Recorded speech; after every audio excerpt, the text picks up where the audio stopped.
Hello guys, this is your friend and we are back with a new fanfic. Which is What If Naruto Got Massive Harem with Yugao and More Women Part 1.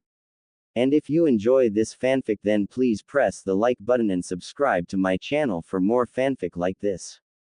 And now let's start the fanfic. 4-year-old Naruto didn't know how he got here.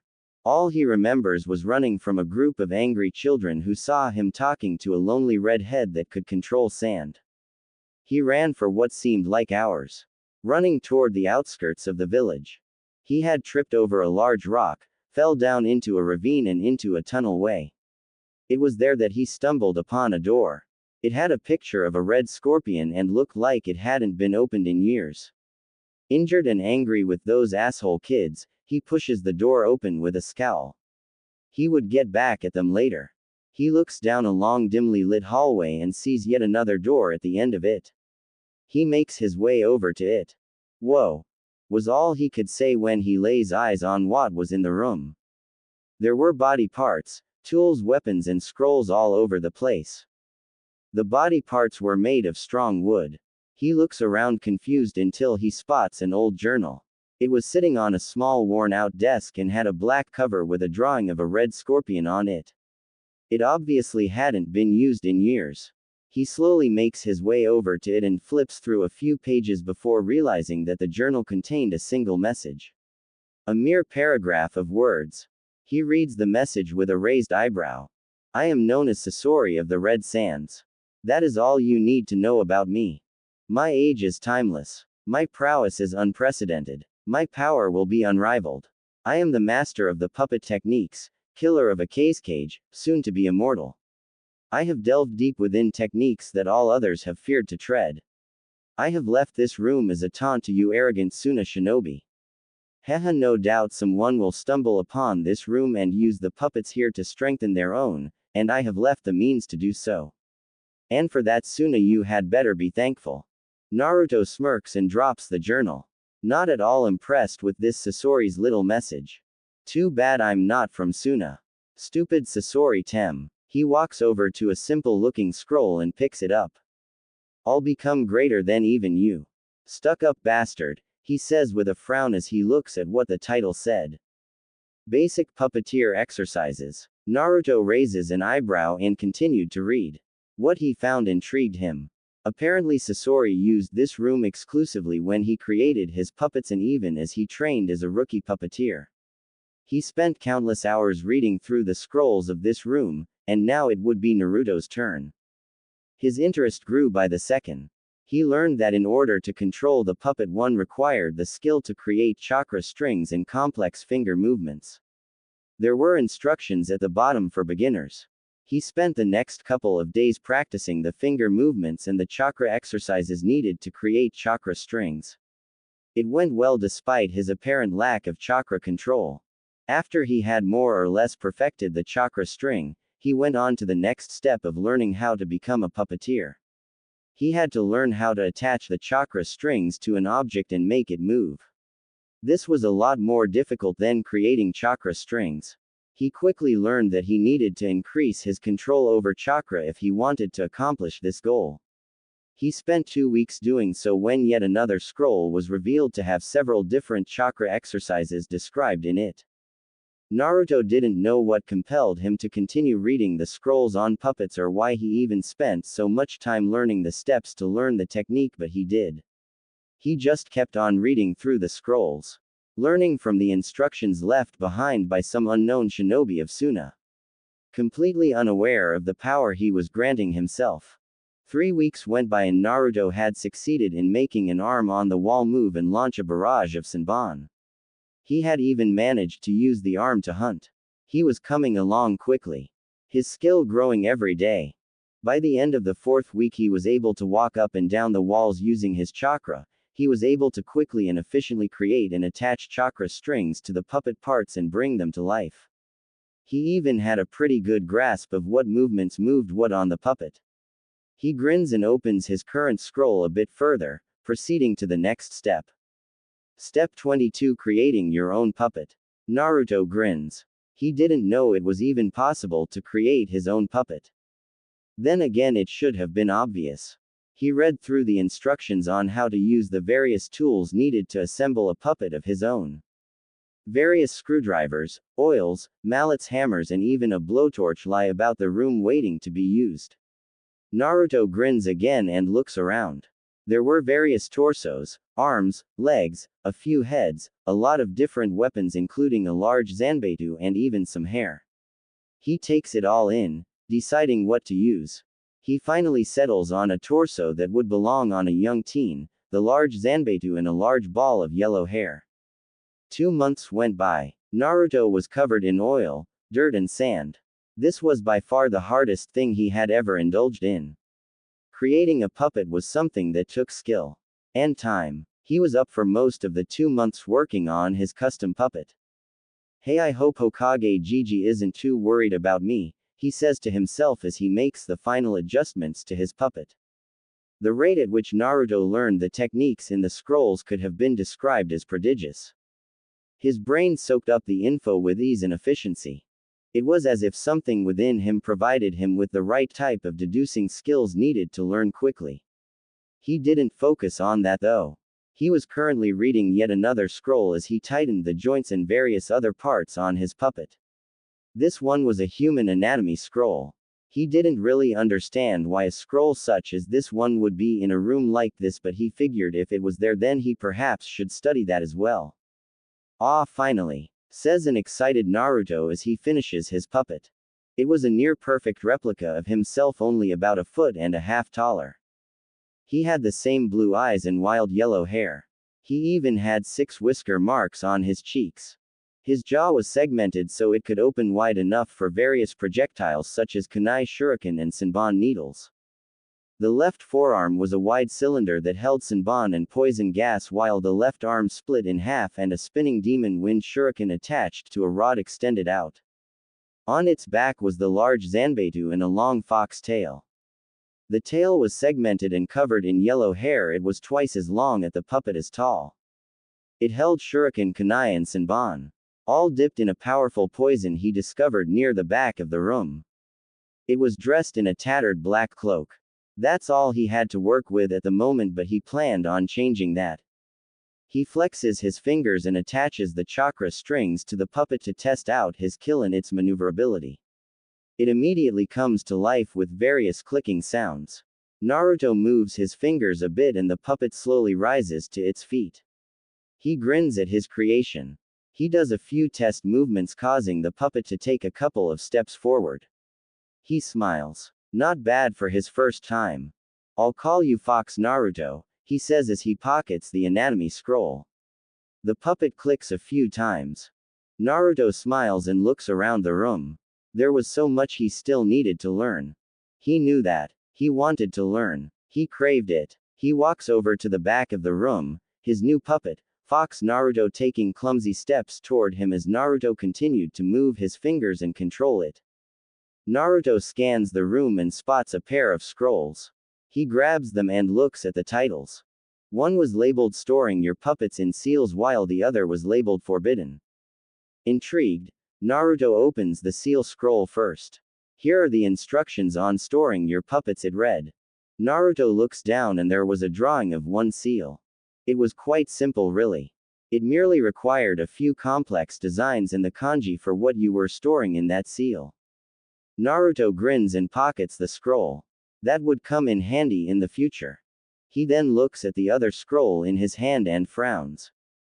Something that said forbidden on it just didn't emanate a friendly aura. But it's still. He said he was going to surpass Sasori and that's what he intended to do. He could learn whatever was listed in this scroll. This forbidden scroll held the instructions to create a puppet made from a human corpse. In all of its gory detail. Naruto had never read anything so grotesque in his life. Hell, some of the treatment of the villagers weren't as gross as this. He continued to read, drinking in the info and subconsciously storing it within his mind. He learned that in order to create a human puppet he needed a lot of preservatives and a place to get rid of the organs.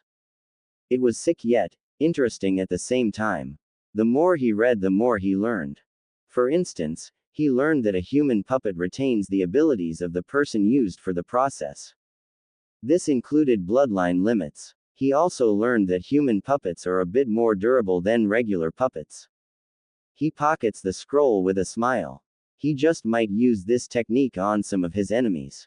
Naruto grabs a few more instruction scrolls and heads back toward the center of the room. Fox Naruto following. He looks around with a smile at all the leftover puppet parts, vials of liquid poison and tools. He grabs the tools, some of the jars of poisons and as much weapons as he could hold and puts them in his backpack along with all the scrolls and instructions. He looks around the room one last time and smiles.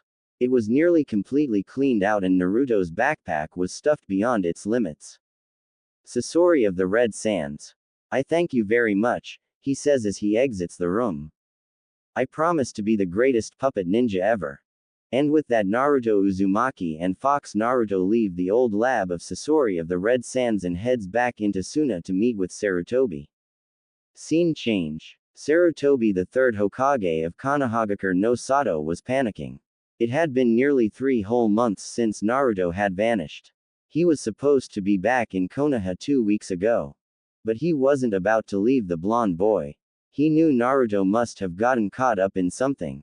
Especially after the young boy by the name of Gaara informed him that Naruto was chased away by a group of mean kids because he had said hi to him and said his sand was cool.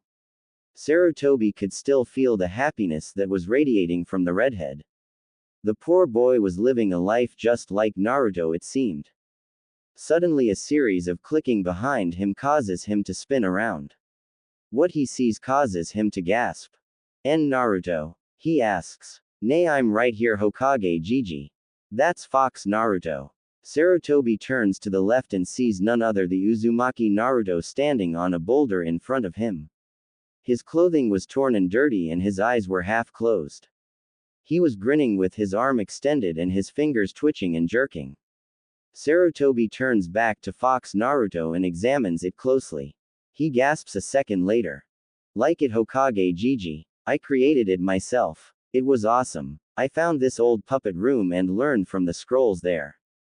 Naruto has his puppet leap over the Hokage and take its position next to Naruto. Sarutobi was speechless. Naruto had learned a Suna technique to this level in a mere 3.5 months. It was unheard of. On top of that, he had created his own puppet. Naruto, cool huh? Now I dare any stupid villagers to mess with me. Naruto leaps down to face the Hokage with a tired smile. Without another word, the two then make their way to the exit of Sunagakure.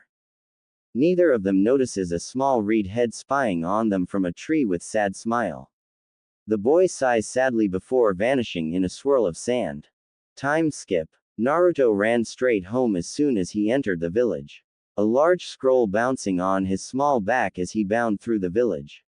Courtesy of Sarutobi, who told him that walking through the village with a bag full of puppet parts, weapons, poisons and instruction scrolls would rouse the bloodlust of the already bloodthirsty villagers. He had sealed everything including Fox Naruto in that scroll for him. Naruto vowed to learn how to do that as well. He ignored the hate-filled glares and jeers thrown his way as he made his way toward his home. All of his anger and resentment gone for the moment. Replaced by excitement. For just this moment, he burst into his apartment room and drops the scroll to the ground. He bites his thumb and swipes the blood across the kanji for seal. A sizable burst of smoke and a large pile of everything he had taken from Sasori's room was in front of him. He grins and grabs Fox Naruto and places him in his chair.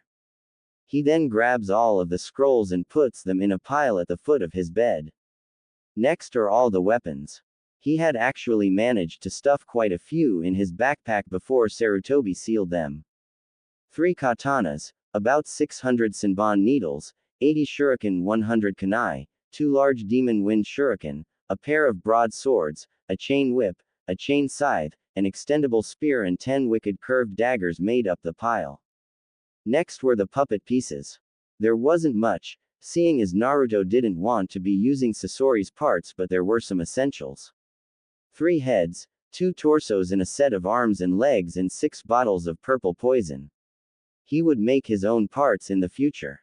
Last were the tools. The hammer, screwdrivers, the drills, the blowtorch. Everything he would need in order to build a puppet. Almost everything. He needed more tools and supplies. An issue he would address later.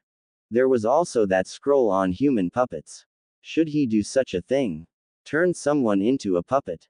For now he didn't have an answer. Worry about that later. I got work and training to do. He thought excitably. Over the next 6 years, Naruto became an enigma. He completely enthralled himself in the studies of the puppeteer and hardly left his apartment. He worked tirelessly day and night getting stronger. Sasori's message was taped to his wall, taunting him, forcing him to grow stronger. He completely isolated himself from the civilization that scorned him so terribly. He never once created another puppet, but he did create several different installations for Fox Naruto. Controlling the puppet became second nature. So well developed that it looked like the puppet possessed a life of its own. Naruto hardly had to move anything to get the puppet to follow his commands. He spent countless hours reading through the scrolls, learning constantly, and it seemed the more he learned, the more possibilities that revealed themselves. The art of the puppeteer was truly a treasure to discover. His skill skyrocketed. By the end of his second year he was able to control numerous items at once, one for every finger. This alone meant that Naruto could control Fox Naruto with a single finger. Over the years his apartment became a spitting image of Sasori's room. Homemade puppet parts, weapons and tools hung on nearly every inch of the wall. He took to growing herbs for his poisons and even had a little forge in his kitchen floor, and since he lived on the top floor no one really noticed any smoke. He ventured out every once in a while and stole whatever he could get his hands on. Food, clothing and materials fell to his chakra strings. Sarutobi had taught him numerous funin jutsu. This included the one that stored items into scrolls, something that the blonde was greatly happy for. Naruto also began to study weapons. He figured that having all these items around and not be able to use them would be pointless. He took to sparring with Fox Naruto in order to learn them to a decent degree. Currently his favorite weapon was the chain scythe. Naruto trained intensely every day. He forged some makeshift weights and drew some seals on them that could store chakra and use it to increase the weight holding him down, and practiced daily routines every morning. This consisted of push-ups, punches, kicks and hanging from the ceiling upside down using chakra. It was a sloppy, unorthodox routine, but it was doing wonders for the boy. He learned much. Between living alone and furiously training to be the greatest puppeteer, he had to learn these things. This included cooking, cleaning, sewing and even hairdressing. He was never out of things to do. Another aspect of his training was the knowledge of the human body. Not a day goes by that he didn't read a bit of that book. It was always with him. This book provided him with a vast amount of understanding. It helped him with his puppetry skills very much. It also gave him the knowledge he needed in case he decided to create a human puppet. For 6 years no one had heard a single word about Naruto. They knew he holed himself up in his apartment, but no one really cared. Just so long as the demon stayed out of their sight. That is until the 10th celebration of Kyuubi's defeat. That was when everything changed. Time skip. Like any other night, 10-year-old Naruto Uzumaki was nose-deep in a scroll and tinkering with Fox Naruto's tail. He had shortened it after about 2 years.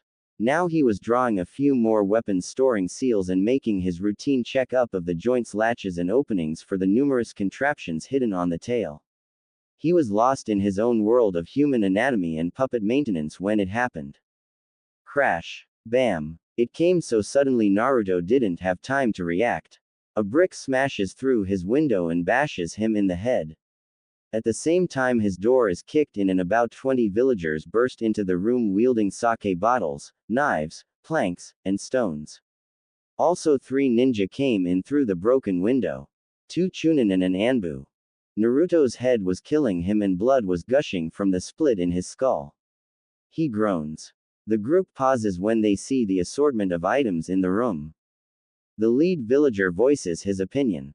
What kind of sick practices are you doing in here, demon? He lifts up a puppet head and tosses it across the room. A woman cringes. It looks like he was practicing for when he really decides to sat his bloodlust. The villagers and the three ninja glare. Well, we won't let that happen now, will we? Asks the Anbu in a female's voice. There was a loud cheer of, hell no. Before they all surge forward at the still dazed and confused Naruto. Fox Naruto being thrown to the side. The villagers pounded upon Naruto's prone form without mercy. They kept shouting things like, time to finish what the fourth started. And, we've let you live long enough. You thought you were safe in this apartment. For what seemed like hours they attacked the boy who for the most part still didn't know what was going on. He could feel the pain, hear the taunts and decipher how many there were, but he still didn't know how or when this attack had started. It was relentless. And it brought back the memories of his earlier childhood. Blood poured from nearly every part of his body. Gashes and broken bones decorated the boy's entire body. He passes out just as the beating stops and he is hoisted up by his underarms. Naruto's mind. Naruto sighs and gets to his feet. He looks around with a sad but angry smile. His eyes scan the area. Where the hell did they dump me this time? He says as he takes in the pale yellow glow of his surroundings. He also notices that the ground was covered in ankle-deep murky water. A sewer. How original. He deadpans as he begins to look for an exit. He rounds a corner and takes off down the hall. He comes to another corner and sees a red glow. Must be sunrise, he says as he rounds the corner. What he sees was not the glow of the sun rising. It instead was a gigantic gate with a paper seal on the front of it. The red glow was emanating from inside. Naruto raises an eyebrow. Hilu www. A pair of huge red eyes suddenly snaps open. This causes Naruto to yelp and leap back. A deep growl so menacing it nearly causes the sewer walls to nearly fall apart erupts from behind the bars as massive fanged grin reveals itself in the darkness. Then there was a voice. It was terrible, deep and menacing. The voice of a creature that reveled in destruction. So, you have finally come here, you pathetic human boy. What is it that you want from me? Naruto stares wide-eyed at the beast. Unable to say anything, a set of massive claws suddenly slams into the bars.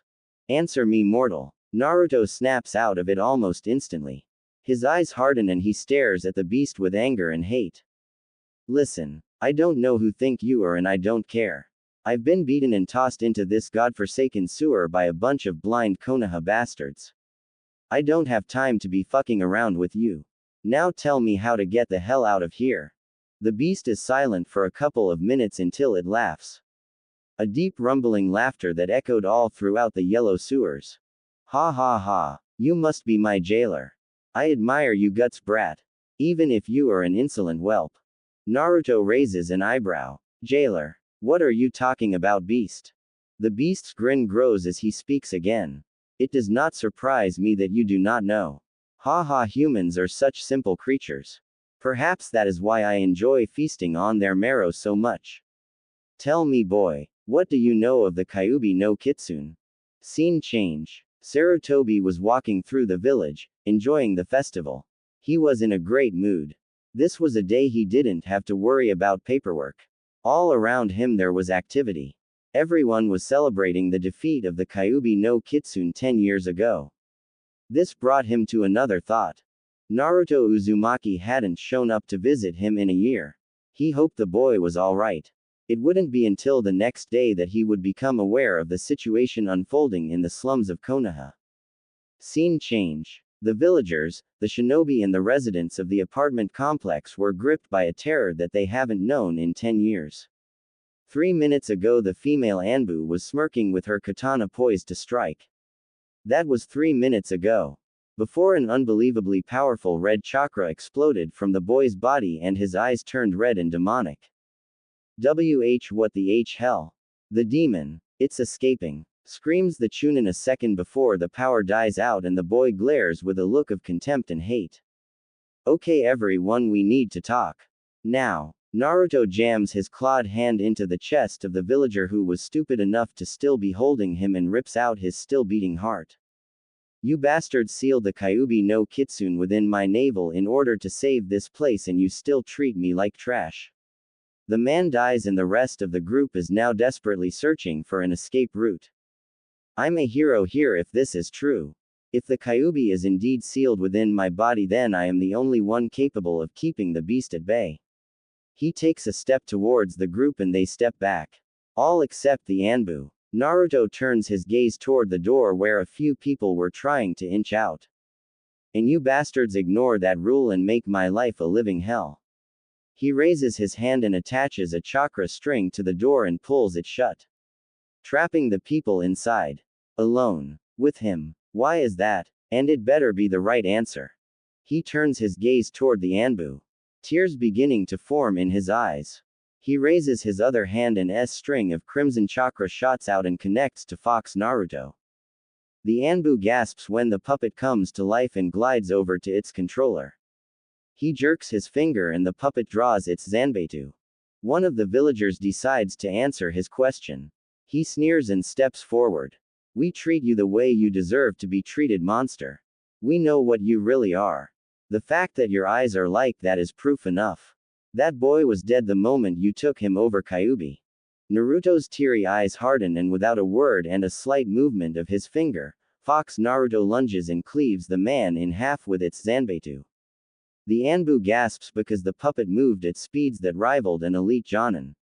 She didn't have time to think though, because with another movement the puppet's tail suddenly splits into 4 sections and wave after wave of Senbon needles and kunai flew from it, killing the 2 Chunin and half of the group.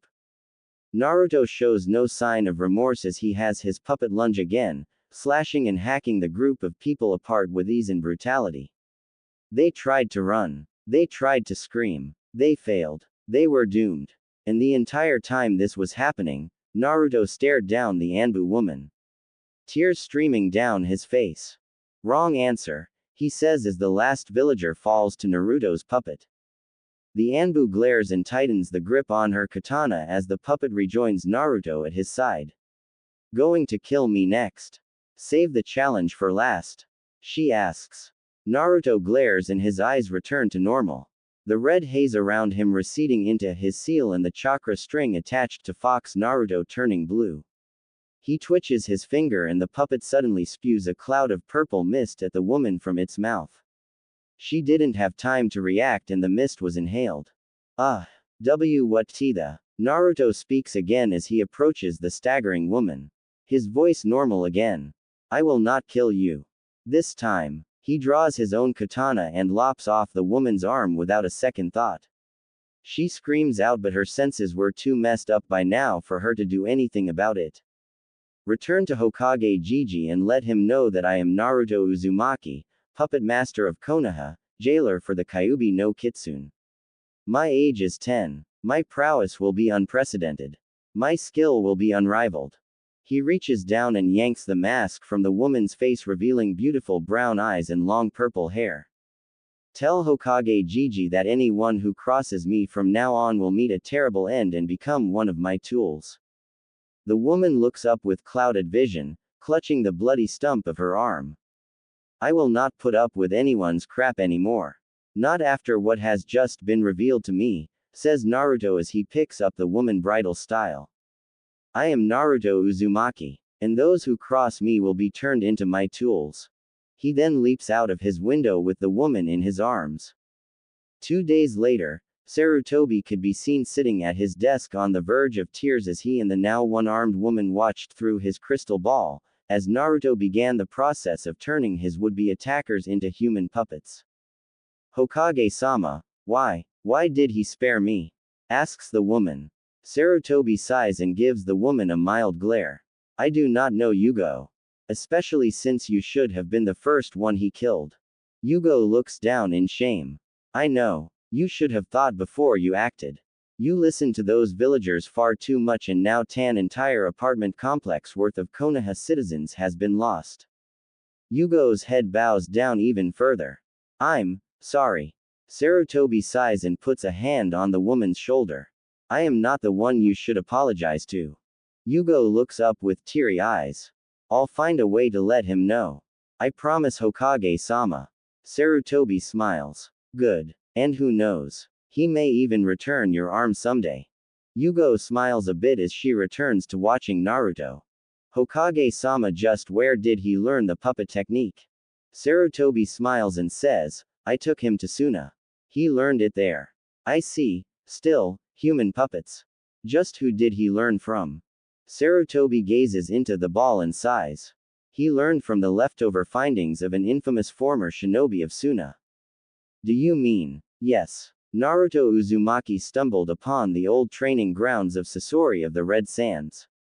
I only hope that Naruto do not emulate the man too much.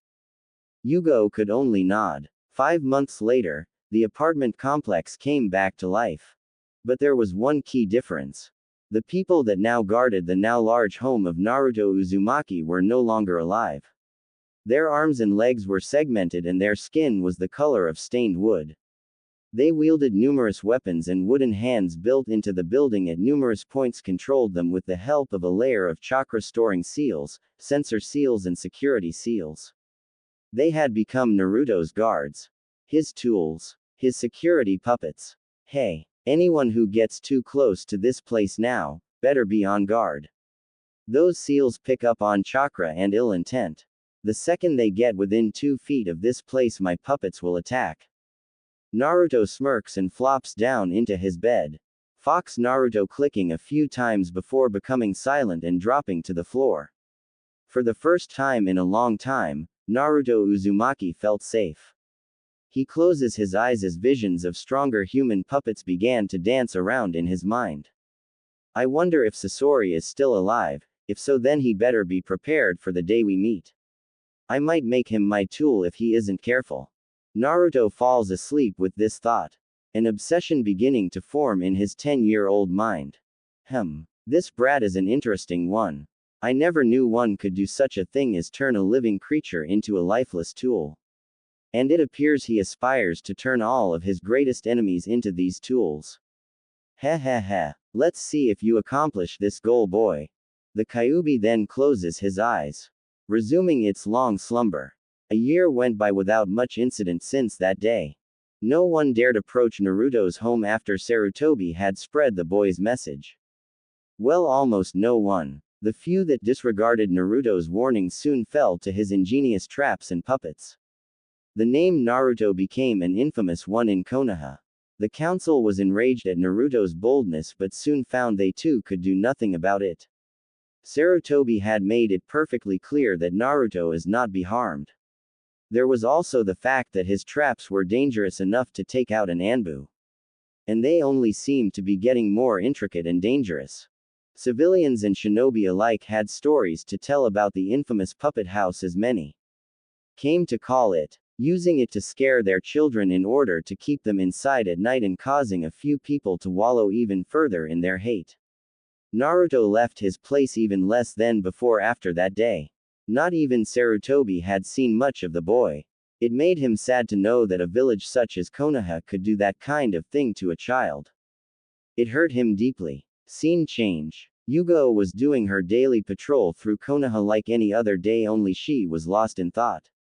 She had always been so since that day. She unconsciously touches the stump where her left arm used to be in size. That day flashed through her mind constantly.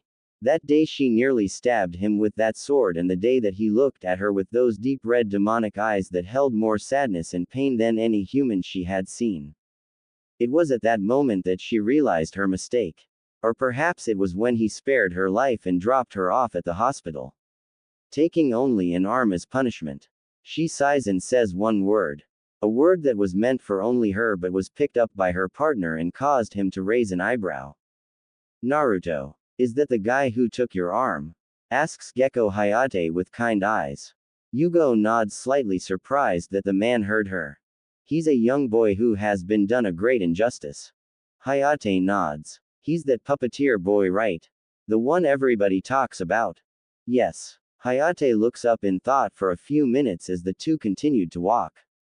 He was so silent for a few minutes that Yugo was getting a little impatient.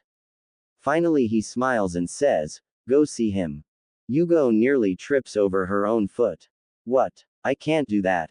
Why not? asks Hayate. Yugo looks at the man with a bit of a glare. Naruto is an infamous word in Konoha for a reason. I'm not risking those traps of his. Hayate frowns a bit and says, I think you're just scared to face him. What? You told me yourself. Naruto took your arm a year back. You also said something about a great injustice. I'm guessing that you were part of this injustice and that's why your arm is missing. This draws me to conclude that you're afraid of what he'll say if you were to finally apologize to him.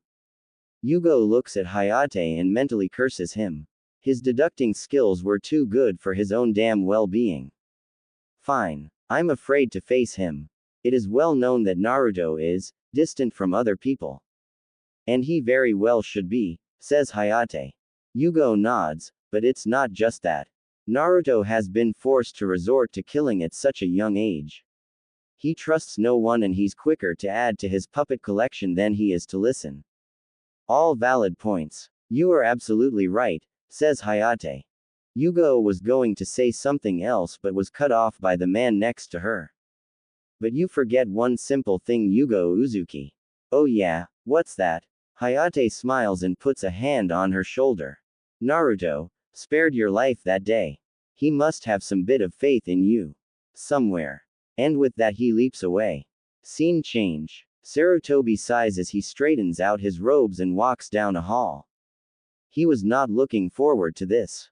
No, not looking forward at all. The council had summoned for him a few minutes ago and he already knew for what reason. He approaches that door and pushes it open.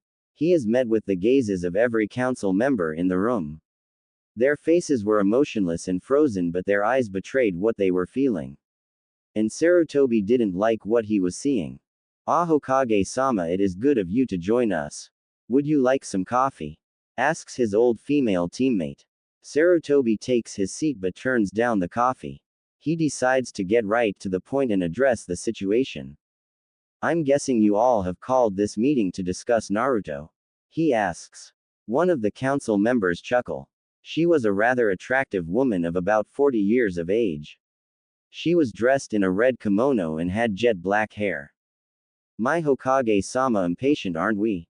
She asks. Sarutobi gives her a piercing look and says, just answer the question.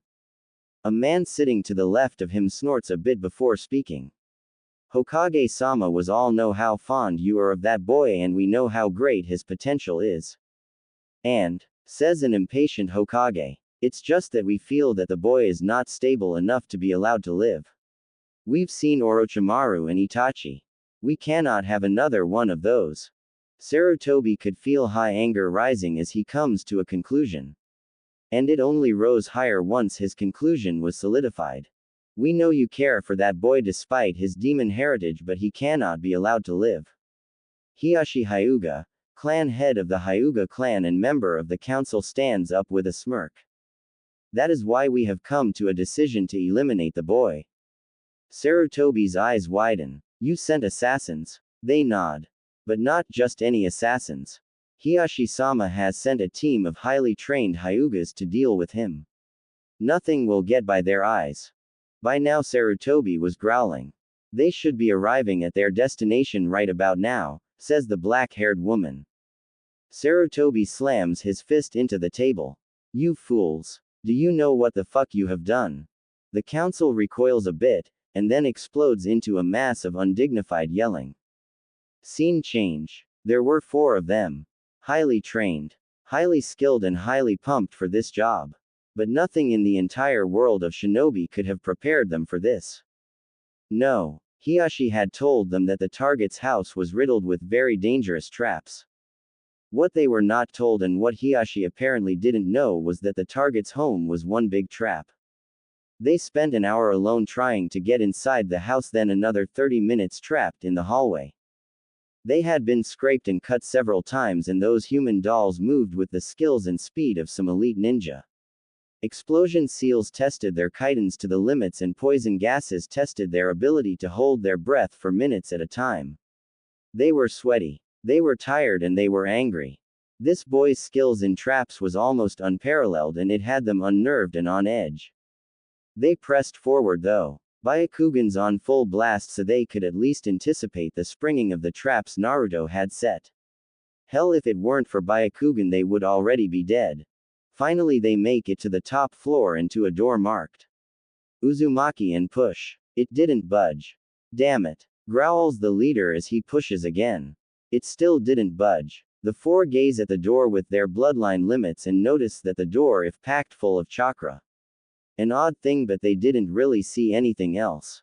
This kid's good, I'll give him that, but chakra enforced items are useless against a Hyuga, says the leader as he pumps his own chakra into his palms and slams it into the door. What happens next though made the four realize just why the door was packed full of chakra. The door splits apart into 4 sections, swings inward, and about 20 metallic tentacles shoot from the opening and snatch up the Hyugas, pulling them into the void. They felt themselves being pulled down. Further and further underground. Past the 2nd floor. Past the 1st floor. Past the basement until finally they are dropped into what looked like a large dojo. Confused and still shaken, the 4 Hyugas get to their feet and watch as the tentacles recede back into the ceiling. They were getting ready to ask where the hell they were when someone speaks up. It was a voice devoid of emotion and feeling, and it was a voice that belonged to a child.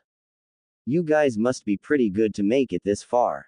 But you die now. I hope Hokage Gigi understands why. The Hyugas all whirl around to the source of the voice and gasp at what they see.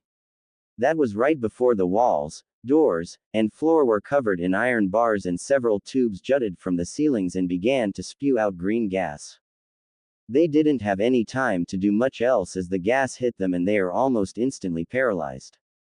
Naruto approaches the 4 downed Hyugas wearing a special mask that kept him from being affected. He had them trapped. No one enters my place and leaves it alive. Unless I want them to. He then draws his katana and swings. Half-hour later. Yugo was standing in front of Naruto's home trying to find the best way to approach it without getting filleted by his puppet's guards. She had looked all around the former apartment complex but still couldn't find a decent way in. She contemplated just going in the front since it looked like the traps there had already been activated. There were even a few broken puppets. Finally, after a few more minutes, she takes a deep breath and decides to walk calmly up to the front door. Bam! What the hell? Screams Yugo as the front door is suddenly blasted out and nearly takes her head off. She had to bend completely backwards in order to avoid the flying piece of wood. A task that had her back screaming in protest. She gets back to her feet and brushes a bit of dust out of her eyes. What the hell was that? She says as she focuses her attention back at Naruto's front doorway. She gasps at what she sees. Naruto emerges from the doorway with an expressionless face. His wild blonde hair tied up in a waist-long ponytail. Yugo notices that he had grown little taller. His deep blue eyes having gained the attributes of a seasoned warrior. Someone that has killed numerous times. His muscles were coiled and defined. Ready to spring into action at a moment's notice. He was dressed in a pair of baggy torn-up orange shorts and an open orange jacket. A bloody katana was held in his hand and a battle chain was wrapped several times around his waist. He looked quite handsome for an 11-year-old boy. Yugo could only gape as the boy walked past her carrying a severely slashed-up dead Hyuga on his shoulders, and behind him was his signature puppet fox Naruto dragging 2 more bodies behind it by the feet. The puppet had changed the most. It no longer stood upright. It was now hunched over into a crouching position and walked like the antiform in Kingdom Hearts 2. The large Zanbeitu was still strapped to its back and its hair was still bright yellow, but now it had a pair of red fox ears and clawed hands. It was dressed in an orange and blue yakuta and now had 9 red tails instead of 1 yellow one. Yugo couldn't help but think of the Kyuubi at that moment. Assassins, says Naruto plainly as he passes by the Anbu woman. She merely nods without thinking and lets him continue his way toward the Hokage Tower. She could say nothing. Her entire being racked with guilt for having a hand in turning Naruto into what he is today.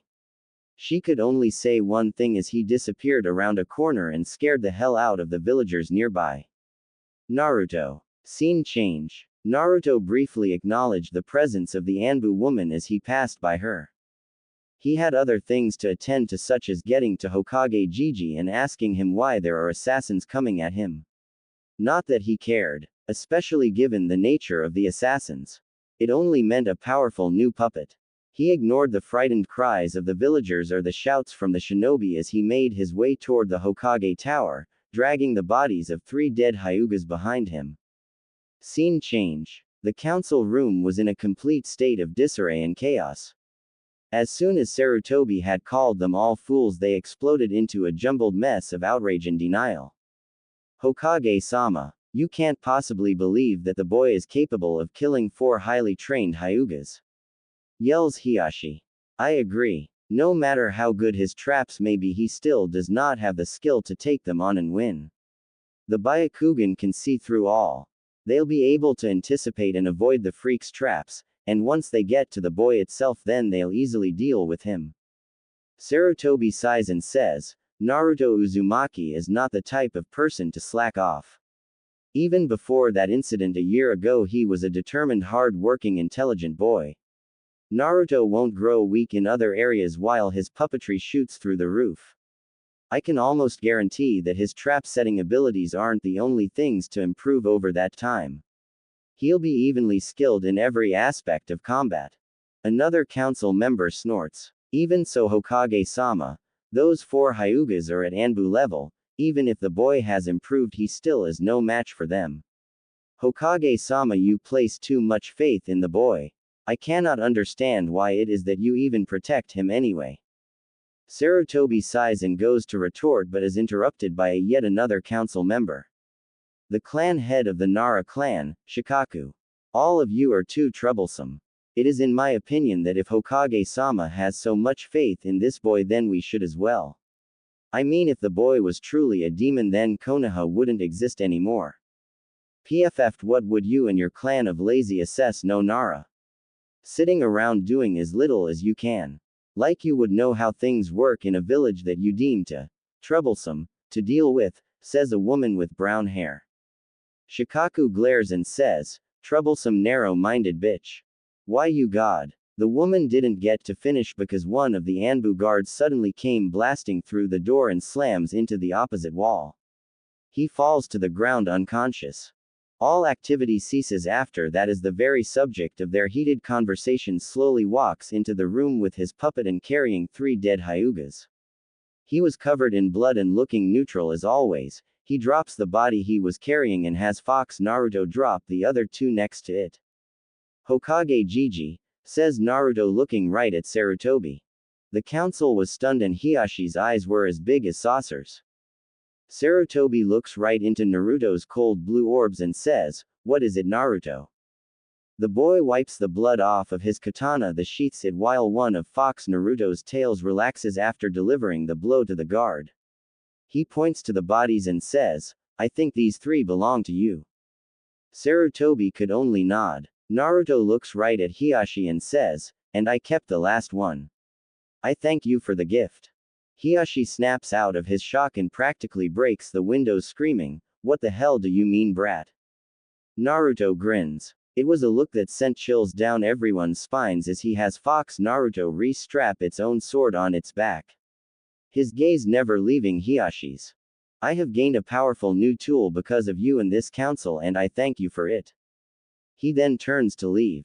Wait, boy, screams the Hyuga head. Naruto pauses but does not turn around. What is it, Hyuga Tem? Hiyashi glares so hard his Byakugan activates. You will return Yoshino, now. Naruto looks up. Oh, so Yoshino is her name. A pretty name for such a pretty woman. I'll make sure to remember her name. He then begins to walk out again. Boy, did you not hear me? Naruto says nothing. Hiyashi reaches into his robes and pulls out a white kunai. You will listen to your betters, demon. He chucks it hard before anyone who was not against Naruto could do anything. What happens next stuns the Hyuga clan head. Fox Naruto reaches up and plucks the kunai right out of the air before vanishing and reappearing in Hiyashi's face with that kunai to his neck. Controlling Fox Naruto has become second nature to me. I always have a chakra string attached to him. I've gotten so used to this, that Fox Naruto is like a sixth sense. The puppet presses the kunai a little closer. I control this puppet out of instinct and reflex alone now. A really powerful defense. Attacking me will get you killed. Especially if you underestimate me. Hyuga Tem. He has Fox Naruto release the stunned Hyuga and leap back over to his side. And as for Yoshino-chan, she died swiftly. I assure you. He then turns to leave again. Oh, and you'll only be losing shinobi if you keep sending assassins after me. I am not the helpless boy you can abuse anymore, and I won't hesitate to end lives. Including yours if it becomes necessary. He smiles slightly at the old man. Goodbye Hokage Gigi. Naruto wait. Naruto pauses and turns to face Sarutobi. Yes. I would like you to join the Ninja Academy again. What? Yells the council. Naruto looks up and says, I'll think about it. First I have to go and prepare Yoshino. Sarutobi nods. Naruto turns to leave but is stopped a third time. This time by the Inuzuka clan head Sume. Uzumaki-san, if you don't mind me asking, how did you manage to kill those four? Naruto looks up then at Sume with a smirk. I trapped them in my training dojo where I gassed them with my paralyzing solution before I opened them up with my katana like a couple of cans of tuna. He then quickly exits, leaving a room full of shocked village council members and a smirking Hokage. Scene change. As Naruto was heading back to his home, he once again spots the Anbu woman. She was heading toward the Hokage tower looking deep in thought. He examines her a little closer this time because if he remembered correctly, she was staring at his home. His eyes finally rest on her purple hair and he has a realization. You are that Anbu, he says, causing her to snap her head in his direction. They lock eyes for a whole minute before Naruto turns and continues on his way. He had a new puppet to create after all, and time was of the essence. Yugo on the other hand continued to stare at him until he vanishes into his home. She couldn't stop. Her heart was aching. Naruto, I'm sorry, she whispers before body flickering away. What she didn't notice was that Naruto was looking at her through one of his windows with a special hearing-enhancing seal over his ear. All he wanted to do was confirm whether or not she was trying to kill him. He never expected to hear a genuine heartfelt apology. He smiles a bit and looks over at a jar. It had a perfect conditioned arm contained within it and was covered in preserving seals and embalming fluid. Hey, perhaps sparing her life was a good thing, he says as he pulls the ribcage of Yoshino apart and takes out the organs. And perhaps I'll take Hokage Gigi up on his offer. Scene change. Hiyashi explodes into Sarutobi's face with pulsating veins and a red face. Hokage-sama. How could you? How could you let that abomination waltz up in here after killing 4 members of my clan and be so disrespectful? How could you allow him to threaten us all so openly? I agree. Hokage-sama. Everyone here heard the boy say he won't hesitate to attack and kill us. That should be liable for execution. Yells the woman in the red kimono. Shikaku and the Yamanaka clan head, Inoichi sigh. If he does decide to kill you, it would be your damn fault, says Inoichi. I agree. It is the ignorant people like you that do this to the boy. He has every right to be the way he is. What? Sarutobi clears his throat loudly to get everyone's attention. Once he has it, he speaks in an almost cold tone. Naruto Uzumaki is indeed a unique case. He has indeed threatened the council and anyone who crosses him wrongly. I hold no ill will toward him for that. There are several gasps. You all can do what you see fit, but I warn you now. Naruto Uzumaki is now officially under the protection of the Hokage himself and the Sarutobi clan. What? Hokage-sama. Enough. This is my decision. You have done enough to him already. I do this for the good of him and Konoha. Naruto will kill you all if no one puts a stop to this whole damn fiasco. The Naruto-hating council members could only stutter incoherent sentences and stare with huge eyes. Sume, Shikaku, Inoichi, and the Akamichi clan head Shuza rise to their feet and begin to leave. Naruto Uzumaki also has the protection of our clans. We have decided that it's too damn troublesome to waste time hating him for something he has no control over, says Shikaku. Hiyashi and the rest of the council begin to scowl and the woman in the red kimono decides to get their last words in. You will protect that demon? Asks the woman. Always. It was the Yondaime's wish after all, says Shuza. Even as the boy murders innocent people and turns them into his dolls with his sick experiments. Asks Sarutobi's old teammate. If Naruto turns someone into a puppet then they had it coming. Naruto has made it clear on his intentions. If you leave him alone you need not worry, says Shikaku. I don't believe that. I refuse to believe that, says Hiyashi. Believe what you will, says Sum as she and the others exit the room. Sarutobi looks at the rest of his council and says, like I said, do what you will, but if you attack him and he cannot fight back then you have 5 ninja clans to deal with. He bows and exits the room, hiding his smirk. Time skip. About 3 weeks later Naruto was seen walking through the village with a new puppet following him around instead of Fox Naruto. This one stood proudly and arrogantly and had a slimmer figure than Fox Naruto. Long black hair with silver streaks flowed freely in the wind and a white kunai hung from its waist. Dressed in black and white robes and gifted with a set of beautiful pale lavender blank eyes was Yoshino. Naruto's first bloodline limit holding human puppet. A member of the esteemed Hyuga clan. The most powerful clan in Konoha. A clan whose bloodline limit is sought after by the Hidden Cloud Village. Now, to get some instructions on the Juken, says Naruto as he and Yoshino leap up to the rooftops. I can't have a useless tool after all. He has her draw her kunai to defend from any possible attackers. The village may be scared of him for the most part, but they were not cowards. They would attack him the first chance they get. He was reading a book titled, Konoha's Bloodline Limits and heading toward the Hyuga compound. A look of determination and sick excitement adorning his face. Sarutobi sat in his office with a smile as he read the somewhat messy letter from Naruto. If you ignored the blood spots and small chunks of wood and bone then you could easily read it. Hokage Jiji, I thought about it, and I've decided to take you up on your offer. I will return to the Ninja Academy if only to learn a little bit more on ninjutsu and genjutsu. But know this, I won't hesitate to behead those ignorant teachers if they flip me too much shit. I know ninja are valuable in any shinobi village, but I refuse to put up with anyone's crap. Of course Hokage Jiji, I won't go killing everyone for every little thing. I'm not that desperate for new puppets. I doubt that there's anyone there I could make into a useful tool anyway. I'll start tomorrow.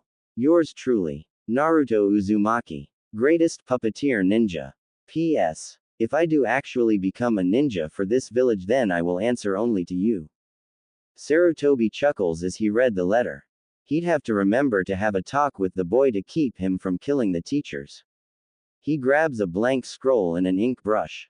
He had to let the academy know that there was a new student coming in. Even if it was already a month late. He just hoped that there wouldn't be too many problems. Scene change. The Hyuga clan was in an uproar. It had been 3 weeks since Naruto killed 4 Hyugas and had the nerve to make one of them his puppet. The council was not very happy to hear that part of Hiyashi's report. Naruto Uzumaki had control of the Juken. He possessed the Byakugan. It was inconceivable to them. The whole clan soon heard about what Naruto had done. Some were quite impressed with the boy. He had taken out 4 very powerful main branch members of the Hyuga and made the bloodline limit more or less his own. However, as many as there were people who now respected Naruto, there were about 10 times more who hated him. Hiyashi had banned anyone of the Hyuga clan from associating with him, and any who disobeyed his orders would be killed on the spot. The Hyuga council began searching for a powerful Hyuga in order to train he or she exclusively so they could kill Naruto. Hiyashi had made a speech 2 hours long explaining to the entire clan that Naruto the Kyuubi monster incarnate was stealing bloodline limits and murdering innocent people. He even told them how the demon has brainwashed the Akamichi, the Inuzuka, the Nara, the Yamanaka and the Sarutobi clans. He had told them how they had to train 3 times as hard in order to do this demon in the future. He had the Hyuga clan on high alert that day. But they were so caught up in their worry and fear that they didn't notice as 2 figures slunk their way toward the Hyuga scroll room. Naruto and his puppet Yoshino approached the locked wooden door of the Hyuga scroll room and smirked. This was too easy, he says as he disables the somewhat simple in his opinion traps that lined the door. After he was done he picks the lock and walks in. The room was filled with scrolls. Naruto grins. He was in the heart of the Hyuga clan. He had access to all of the secrets of the Hyuga clan and was about to steal everything here. He pulls out an empty storage scroll and begins to draw the necessary seals. Who are you and what are you doing here? Naruto whirls around with his hand on his battle chain and sees a pair of Hyuga girls. One was about 8 years old and her eyes looked angry and intrigued at the same time. She had long dark brown hair and was dressed in a black Hyuga-style training outfit. Her face showed very little emotion. The other girl was the complete opposite. Her face showed numerous emotions and she looked unsure of herself. Fearful even. She has short dark blue hair and looked to be his age. She was dressed in a thick off-white jacket and black ninja pants. She was looking away from him as if afraid. He smirks slightly at this. She had every reason to be afraid of him. The younger girl notices his smirk and glares. Answer me or face the consequences. Naruto nearly laughs in this girl's face. Who was she to dish out threats? Was she that good or just full of herself? He mentally shrugs and gets to his feet. My name is Naruto Uzumaki, and this clan has something I need. Naruto barely heard the older girl gasp. I see, says the younger girl. What is it you are searching for? Are you looking to learn how to use that puppet of yours to its full potential? Naruto smirks. This girl was more intelligent than a kid her age should be. You realize that you won't be able to utilize the Byakugan, she says. Naruto shrugs. It is not the Byakugan I care about. I need to learn the Juken and any other Hyuga fighting style. Your eyes' abilities are useless to me. The younger girl raises an eyebrow. I see. You wish to master the Juken through Yoshino. Since she is a puppet she wouldn't be able to do the Juken if the controller does not know the proper movements. Exactly, says Naruto. Now if you have no more questions I have little time. He crouches back down and continues drawing the seal on the scroll. But there is still a couple of problems Uzumaki, says the girl. Naruto looks up at her. And what are those? He asks. The girl smirks and says, you cannot master the Juken if you cannot use the Byakugan. If you do not have the Byakugan you do not have the ability to see the chakra coils or the tenketsu. Naruto looks up. I don't need to see the tenketsu in order to learn the movements for the Juken. So it is an irrelevant issue. The girl sighs and says, fine, and turns to leave. The older girl was still looking down at her feet and pushing her fingers together nervously. Come Hinata. Father waits for us, says the younger girl in a firm but caring voice. Hinata nods and gives Naruto one last look before turning to leave. Good luck, Naruto-kun, she says in the faintest of whispers. Naruto ends in response, stunning the girl. Hinata come on, we must not be late, says the younger girl as she pokes her head back into the room. Hinata nods, her face crimson and riddled with shock as she shuffles out of the door. The younger girl gave Naruto one last look before saying, 5 minutes, and then leaving. Naruto smirks. He wouldn't need that much time. Scene change. Hanabi Hyuga didn't really know why she was letting that boy get away with what he was doing. Perhaps it was a deep-seated respect after hearing what he is capable of. Or perhaps she was interested in whether or not he could really learn how to use a Hyuga puppet in the art of Juken. She shrugs as she flops down into her bed. It was in the past already and she had to prepare for the chaos that is sure to follow Naruto's actions. Hinata was lost in thought. Or perhaps she was spaced out as she usually was. Hanabi didn't really pay much attention anyway. She closes her eyes and sighs. Sometimes I wish I was not from such a prestigious clan. Scene change. Naruto walks into his room with a smirk and flops down onto his couch. He had just got back from the Hyuga scroll room and was feeling quite satisfied. He didn't even have to kill anyone to keep them quiet. He bites his thumb and opens up his storage scroll. Without a word he smears the blood on the seal and a large puff of smoke follows, revealing the contents of the Hyuga scroll room. He smirks. Time to get to work, he says to himself as he opens the nearest scroll.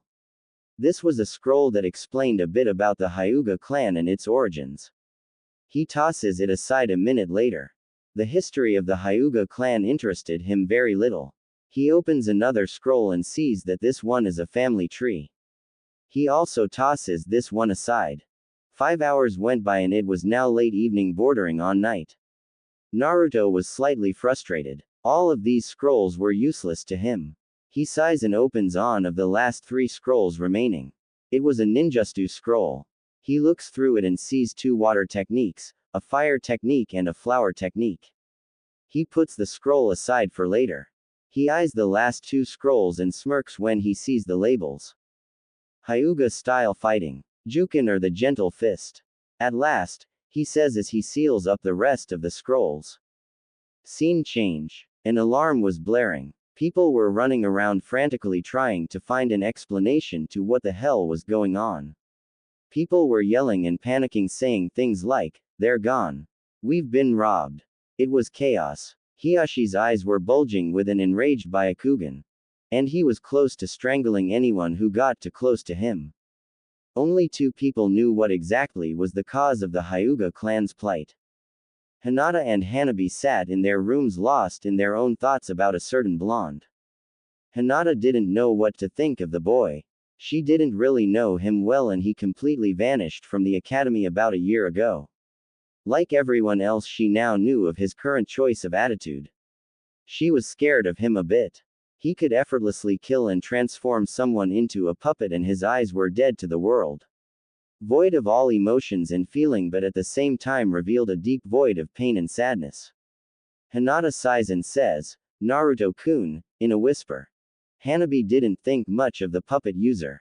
She was intrigued when she heard he could turn people into puppets and was surprised when she found him in the scroll room getting ready to seal everything into a storage scroll, but his attitude didn't really bother her much. Nor did his morbid style of ninjutsu. If anything, she was fascinated by it. Puppetry was something she had never heard of. She closes her eyes and another pair distraught Hyugas rush past her room. "Uzumaki, you interest me," she says. Scene change. Bah. The Hyugas are all nothing but fucking talk. Screams Naruto as he slams the Juken scroll into the wall behind him. He spent 2 hours studying that scroll and breaking down the instructions and fighting style, and he came to one conclusion. Hyugas are weak. He had discovered after reading that scroll that the Juken is the only thing that gives the Hyugas any form of fighting ability. That and the Byakugan. They rarely used ninjutsu or genjutsu or weapons for that matter and depended on Byakugan far too much. The Juken wasn't all that hard to memorize and they only had 2 special attacks, Kaiten and the 8 trigrams 64 palms. He copied the instructions for these 2 attacks along with the method for using chakra to do internal damage down and sealed the scroll up with the rest. The Hyuga ninjutsu scroll, however, sat at the end of his bed. "If they don't want it, then I'll be glad to take it and use it for myself," he had said. He grabs the storage scroll and leaps out of his trap-rigged window and onto the ground below. "The Hyugas can keep their useless junk," he says as he walks back toward the Hyuga manor. Scene change. It was night now and Yugo was still sitting in the one spot she had been since earlier that day. At the top of the Hokage tower. She was lost in thought, all awareness of the world around her completely gone. Thoughts of Naruto still racing through her head. How was she going to approach him and apologize? Especially after all this time. How could she face him now? Hell, even if she did manage to gather the courage to face him, he'd probably just scoff and tell her to save her pointless apologies.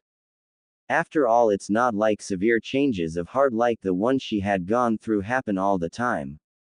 If anything, Naruto was a paranoid but intelligent boy. He wouldn't just accept her without any questions. Then again, he did spare her that day. But perhaps it was merely so she could deliver his massage to Hokage-sama. She cringes at that. Had he really only spared her out of necessity?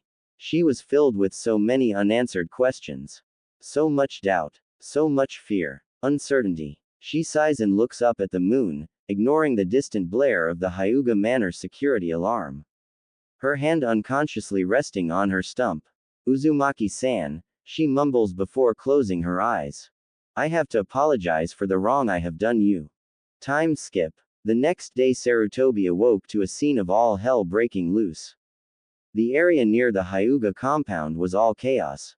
Shouts and screams and people doing jutsus echoed all throughout the village, and a huge crowd was watching, jeering one opponent while cheering on the other.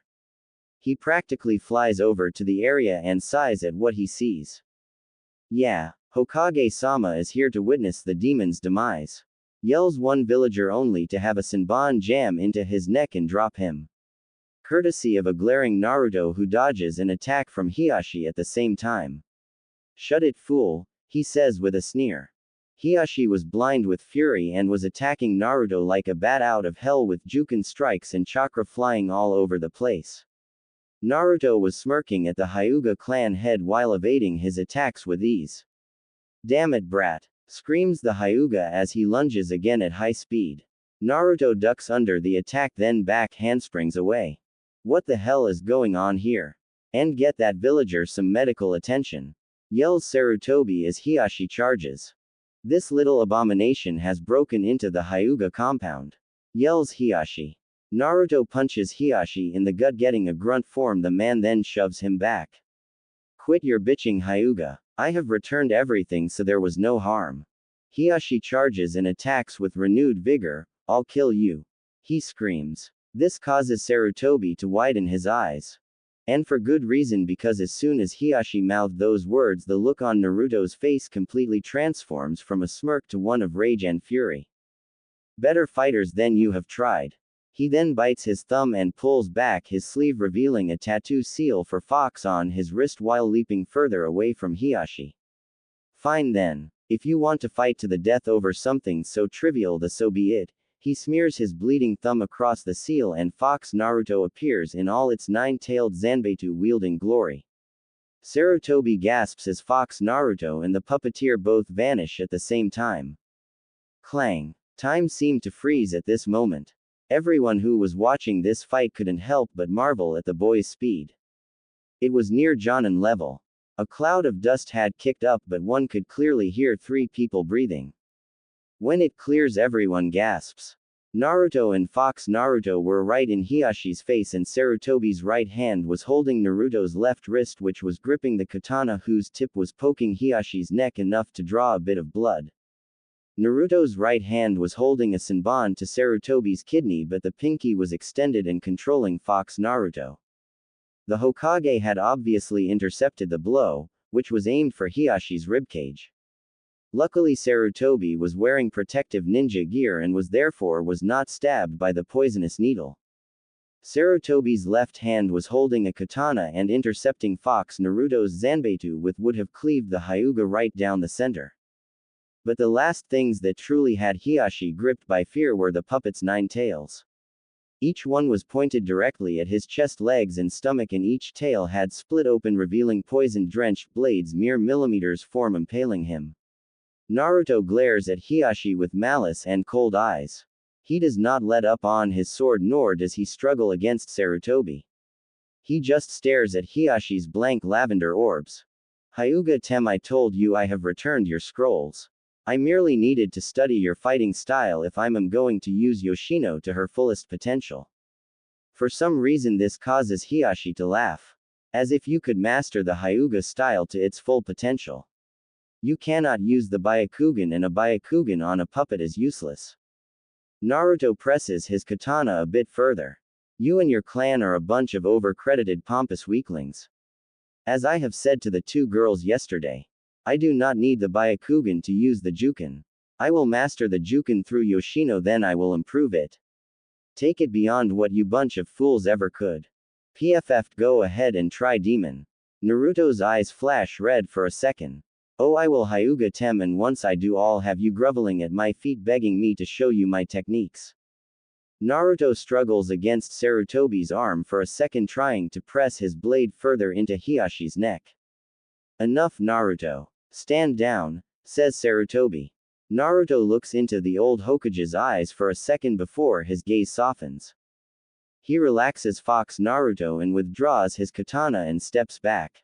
Sorry, Hokage Gigi. He pauses for a second. But not for that Hyuga, he says. Sarutobi raises an eyebrow. Naruto smiles a bit and points to the hole near Sarutobi's kidney. Sorry for nearly stabbing you. He then turns to leave when Hiyashi speaks up. Tell me, boy, how it was you were able to counter me so easily. Naruto smirks and says, I learned everything I know by reading scrolls. Studying your one fighting style was easy enough. He then reseals Fox Naruto and leaps away. Hokage-sama, are you just gonna let that monster go? Yells a villager. He's nothing but AD. Thwack. The man falls to the ground with a kunai jammed in the back of his head. Sarutobi sighs. Hiyashi-san, I suggest you go and clean up. All of you villagers returns to your homes at once. The villagers do without any more comments. Sarutobi body flickers away, leaving behind a stunned Hiyashi, a gaping Hanabi, a few unconscious Hyugas, a shivering Hinata, and a gasping branch house Hyuga of about 11 years old whose forehead sported a green seal. Hiyashi snaps out of it and starts barking out orders. You there. Dispose of that corpse. You wake up those fools. You and you. Go check the scroll room. Make sure that Demon Boy was telling the truth. He then turns around and sees a frightened Hinata and a nervous-looking Hanabi. And you too. We need to talk. Scene change. The village was abuzz with talk about the demon doll maker invading the Hyuga clan and trying to kill Hiyashi. Naruto inwardly smirked as people shied away from him. It meant that he could get back to his home without any trouble or killings. He thought about the time and realized he only had an hour before he had to get to the ninja academy. Hopefully Hokage Gigi had informed them of his impending arrival. I wonder just how they'll react, he thought. Surely he would receive a lot of negative attention and the teachers would be less than happy to teach him a bit. He scoffs at that a little. There was very little they could teach him save for ninjutsu and genjutsu, and that was the reason why he was going. He knew that ninjutsu and genjutsu were essential to any ninja's career and he was severely lacking in that area. Weapons, puppetry, seals and taijutsu were great and all, but without the other two he felt incomplete. And Naruto hated that feeling. It made him feel weak. And besides, one cannot become the greatest ninja if he cannot master all form of the ninja arts. He arrives at his home and sighs when he sees the broken remains of two of his puppets and two trails of blood leading inside. Naruto sighs when he walks in and sees two dead chunin with several poisoned senbon needles sticking out of their backs and the puppet of a young woman hovering above them and prepared to throw more. Some people never learn, he thought as he grabs the two bodies. Those two puppets they destroyed will need to be replaced. Scene change. Sarutobi sighs heavily as he takes another swig of sake. Naruto was one problem after another. The boy did whatever he wanted and it irked the council to no end that he would do nothing about it. Sarutobi didn't fear Naruto, but he didn't bother to mess with the boy either. In his opinion, Naruto can act the way he wants. It's the least he could do after the way Konoha has treated him. He takes another drink and rolls up a scroll before tying it to a messenger bird's leg. Almost forgot to send this to the academy, he says with a bit of a slur. Scene change. Yugo Uzuki was relaxing in her home watching the television when there was a knock at her door. She sighs and get up. Yeah, I'm coming, she says as she opens the door. Hello Uzuki-san. Yugo instantly glares, what the hell do you want, Danzo? Danzo smirks and enters Yugo's home. He walks over and sits down on the couch. My Yugo, is that any way to speak to your former captain? Yugo glares. I'll speak to you in whatever manner I see fit, now why the hell are you here? Danzo grins and says, oh nothing really, I'm just here to talk to you about a certain blonde puppet using Jinchuriki. Yugo's eyes widen a bit and she says in a whisper, Naruto. That's right, Mr. Uzumaki Naruto. Konoha's puppet user. And a damn good one at that. Yugo scoffs. Konoha's my. Naruto serves no one in this village. Danzo looks up the says, perhaps you are right, but I did not come here to talk about who the Jinchuriki serves but whether, who he could be serving in the future. Please old man. It's true Yugo-chan. I have witnesses Naruto's skill and his potential is boundless. We must get him under our control. Yugo scoffs. Good luck with that. Danzo smirks as she touches the spot where her left arm used to be. You remember that day, do you not? The day the Kyuubi vessel stole your arm. Yugo scowls. That demon vessel's name is Naruto Uzumaki and you will address him as such while in my home. Danzo frowns a bit. Fine then. The day Naruto stole your arm changed, you did it not? What are you talking about? Yugo was getting angry now. Danzo smirks and says, your emotions came back that day. So what your point, old man? Danzo smirks and gets to his feet. Help me get the one you've grown emotionally attached to, or I'll send my root Anbu after him. Not even someone of his power can take them all on and win. He exits Yugo's home. Good day Yugo-chan. You have until he graduates from the ninja academy. Yugo's eyes were wide. She could only stare at her door where Danzo was. The threat kept playing over and over again in her head, and the worst part was that Danzo would actually do something like that too. He would carry through with his threat. Naruto was strong. That much was certain, but not even he could withstand an all-out attack from the root Anbu. Her eyes harden. I won't play by you rules, Danzo, she thought. I have to find Naruto. She then exits her home and takes off toward Naruto's place. Time skip 1 hour. The classroom was abuzz with excited talking and laughing as this year's academy students chatted with each other about the daily events of their home village. They were chatting for about 20 minutes before two men finally walked in and told them to be quiet. One was a darker-skinned man with a scar across his nose and a pineapple-style hairdo, while the other had shoulder-length silver hair. Both of their faces were kind and gentle but held a lot of authority in the classroom. Iruka and Mizuki looked at the students, proud that Konoha was raising so many promising young ninja. They felt honored to teach them. Alright class, listen up. Today we are going to be studying the history of other shinobi villages. There was a bit of groaning from the students, but Mizuki quickly silenced it. Now children, do not worry, it's not as bad as it sounds. Sensei, you always say that. Yells a young Inuzuka boy. Yeah, what's up with that? Yells another boy. The two teachers sweat drop as the class explodes into protests. Hey, listen up. This knowledge is also vital to being a ninja. So pay attention. The class quiets down after a couple more minutes. Now, as I was saying, the world consists of tap tap tap. What now? Says Iruka, causing Mizuki to chuckle. Iruka makes his way over to the window and opens it. A messenger bird sops in and lands on the desk. It's from Hokage-sama, he says as he takes the scroll from the bird's leg and opens it.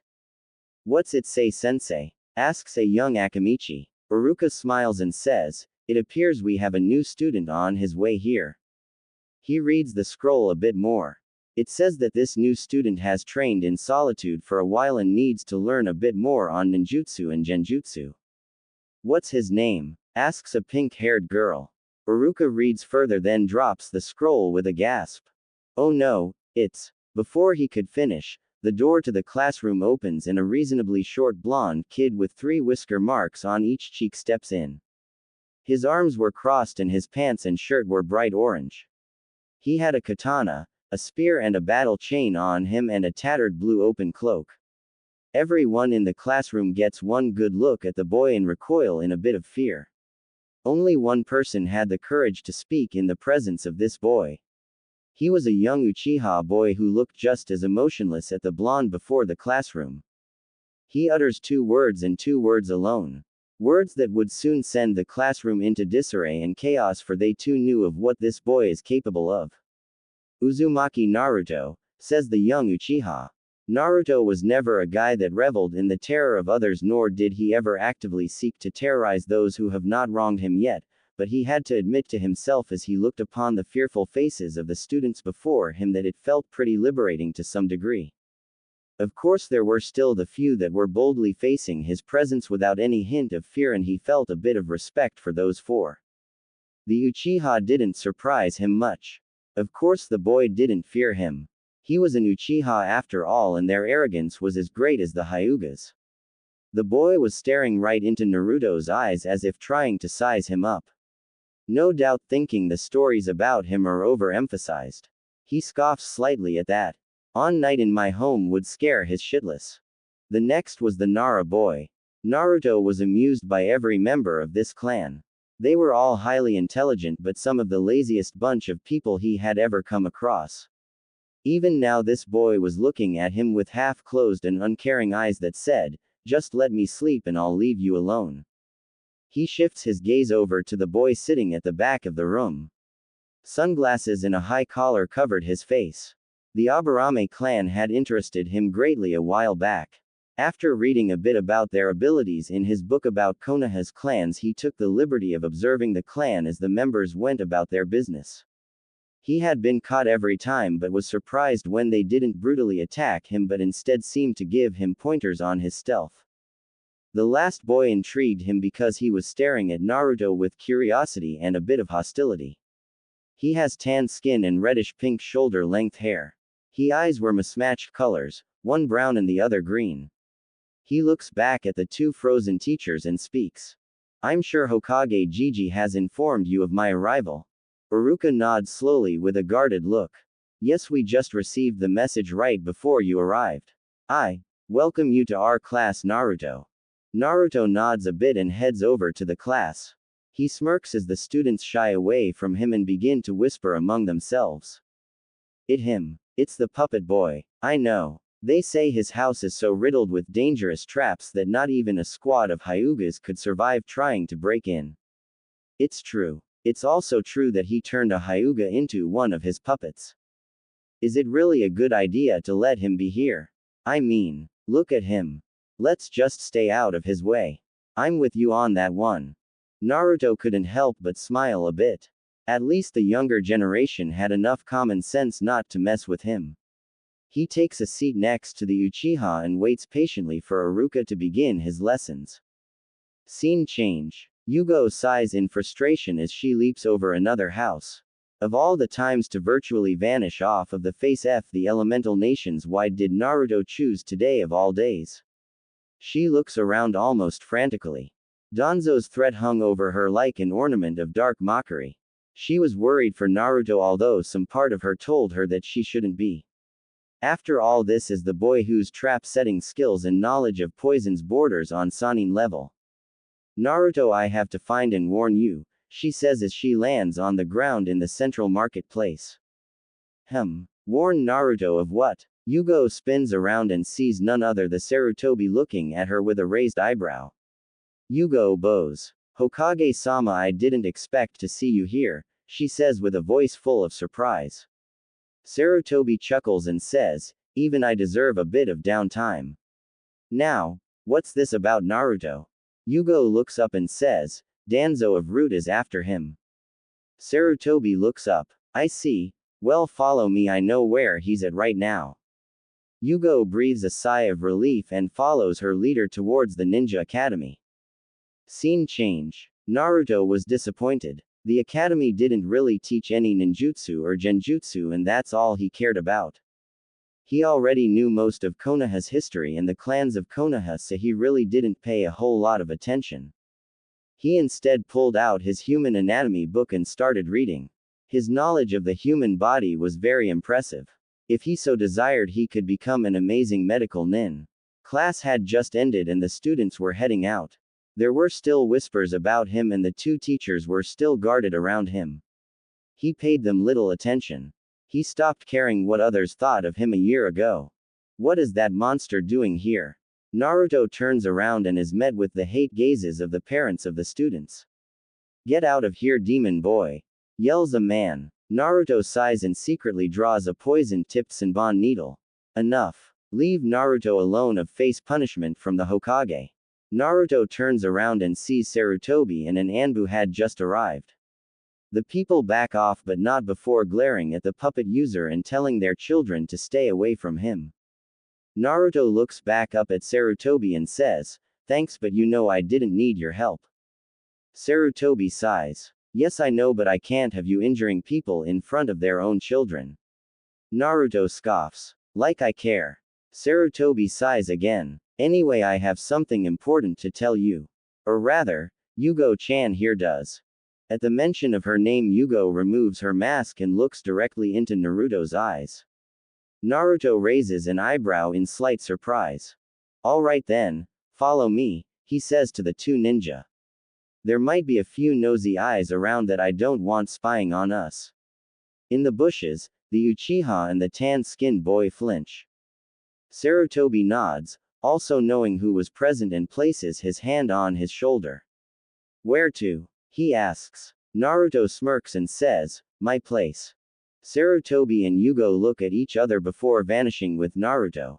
They appear at the doorstep of Naruto's home a minute later and have to duck as two Chunin suddenly lunge from the roof. Naruto does a few finger movements and the puppets return to their posts. "Sorry about that, Anbu-san. I still trust you very little, so I have not added you to the non-enemies list on my eyed seals." Yugo merely nods. Naruto approaches the stairs with Sarutobi and Yugo close behind him and eventually reach the door marked Uzumaki. He channels a bit of chakra into the door and pushes it open. Unlike the Hyugas who were dragged down to his underground dojo by one of his many ingenious traps, the door merely opens, revealing a small apartment room. Decorated in puppets' parts, tools, and jars of body parts. Yugo and Sarutobi look around a bit grossed out by the morbid settings of Naruto's home. It reminded him all too well of his old student. He points to the couch and says, "Sit." They do, and Naruto flops down into a rocking chair and grabs up a puppet torso and begins to tinker with it. "Now what was it that you wanted to tell me?" he asks after a minute. Yugo clears her throat. "Uzumaki-san." Naruto raises an eyebrow at her. She gets her scruples together and continues. "Danzo of Root Anbu is after you." Naruto scoffs. "Root Anbu, huh? You know about them?" asks Sarutobi. Naruto shrugs. "A little, but not a whole lot. A couple of the ninjas who have died here were once part of the Root Anbu, so I know a bit about them. They are a secret branch of Anbu. The more ruthless individuals, and this Danzo is their leader." Yugo nods. "And this Danzo wants me under his control, no doubt." "That is precisely it, Uzumaki-san. Danzo has instructed me to convince you to join his Anbu division or be eliminated by him." Naruto looks up, then glares at Yugo. "Tell this Danzo that he is going to die. No one threatens my life." He stands up and looks her dead in the eye. "I answer only to Hokage Gigi. No one else. If this Danzo wants so badly to control the Jinchuriki of Konoha, then he better come at me himself and try and force me." Yugo goes to say something else, but Sarutobi interrupts her. "Naruto, don't underestimate Danzo. He is powerful." Naruto nods. "I underestimate no one. The day Danzo sends his Anbu after me will mark the day of his death." "How long do I have?" "Until the day you graduate from the Ninja Academy," says Yugo. Naruto stands up. "Fine then." He heads into a back room, and Sarutobi and Yugo could hear numerous clicking sounds and the clinking of metal and weapons. Just as Yugo was going to ask Sarutobi what Naruto was doing, the blonde returns with a large bundle in his arms.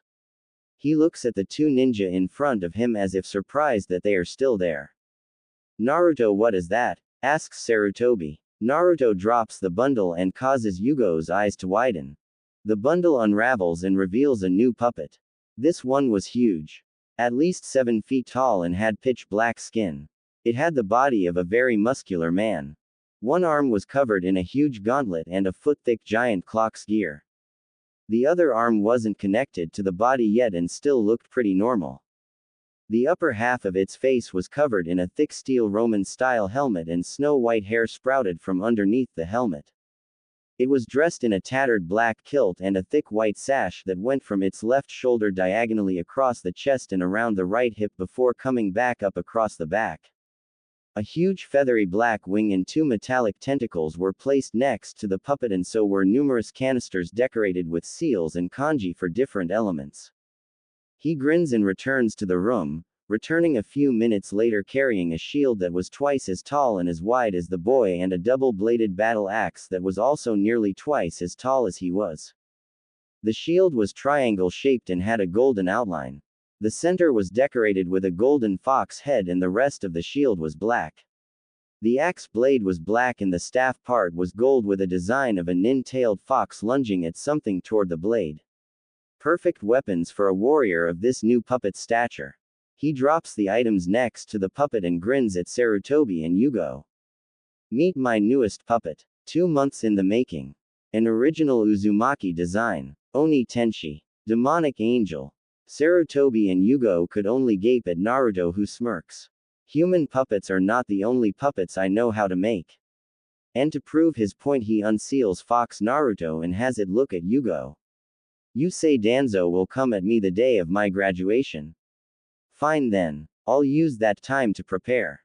He kneels down next to Oni Tenshi and picks up the disconnected arm of the huge puppet. Hokage Jiji. Do you know of anyone who can teach me ninjutsu and genjutsu? Someone I won't end up killing would be preferable.